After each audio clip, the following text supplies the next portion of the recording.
Hi friends, ఈరోజు topic వచ్చేసి 7 diesel engine vehicle high pressure fuel pump. ఆ cam shaft ఉంది కదా, అది ఇంటెక్ క్యామ్ షాఫ్ట్. అది ఇంటెక్ మాన్యువల్ నుంచి వేరు దాంట్లోకి వెళ్తే దాన్ని ఆపరేట్ చేసి ఇలా క్యామ్ షాఫ్టే ఎంత తీరు వెళ్ళాలి, ఇప్పుడు ఓపెన్ అవ్వాలనేది. అలా చివరికి వెళ్తే ఆ వీల్ని చూసావు, దాన్ని సిజర్ వీల్ అంటారు. గేరు దాంట్లో 2 పార్ట్స్ ఉంటాయి, రెండు విడివిడిగా ఉంటాయి గేర్స్.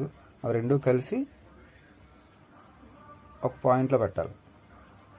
ఇప్పుడు ఎలాగ మీకు చూపిస్తాను, చూసారా? అవి ఓపెన్ చేయగానే విడిపోతాయి. దాన్ని మళ్ళీ అడ్జస్ట్ చేసి ఆ రెండు వీల్స్ని ఒకే లైన్లో తెచ్చి ఆ హోల్ ఉంటుంది, ఆ హోల్ రెండు సెట్ అవ్వాలి. సెట్ అయిన తర్వాత దాంట్లో చిన్న రాడ్ పెట్టి దాన్ని అలా లాక్ చేయాలి.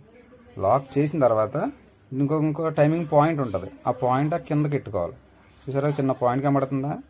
సిజర్ గేర్కి ఒక పాయింట్ ఉంటుంది, హై ప్రెజర్ ఫ్యూల్ పంప్కి గేర్కి 2 పాయింట్స్ ఉంటాయి.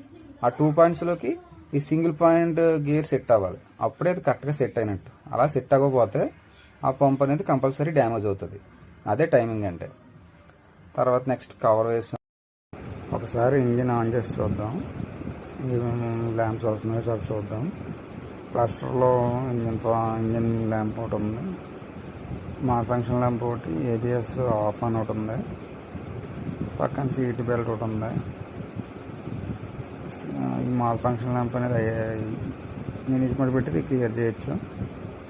కొత్త ప్రెజర్ పంప్ వేసాం కదా, అందుకని వచ్చి ఉంటుంది అది. ఇది ఏబిఎస్ ఆఫ్, అది మాన్యువల్గా ఆన్ అండ్ ఆఫ్ చేసుకోవచ్చు. అది హ్యాండ్ బ్రేక్, అది సీట్ బెల్ట్ ఉంటే పెట్టుకోవచ్చు, లేకపోతే లేదు, పెట్టుకుంటే ఆగిపోద్ది.